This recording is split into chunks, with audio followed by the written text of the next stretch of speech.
حضور غوث پاک کو اللہ نے بڑا اعزاز دیا، بڑی کرامات دی۔ آپ فرمایا کرتے تھے میں نے 40 سال اپنے رب کو راضی کیا ہے مصلی پہ بیٹھ کے۔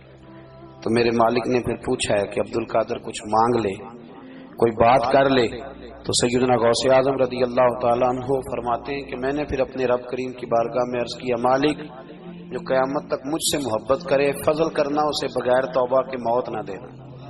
تو میرے رب نے میری اس دعا کو شرف قبولیت عطا فرمایا کہ جو مجھ سے پیار کرے گا، میرا نام لے گا، وہ بغیر توبہ کے نہیں مرے گا۔ جنات بھی آپ کی بارگاہ میں حاضر ہوتے، آپ کو شیخ بحر و بر کہا جاتا ہے۔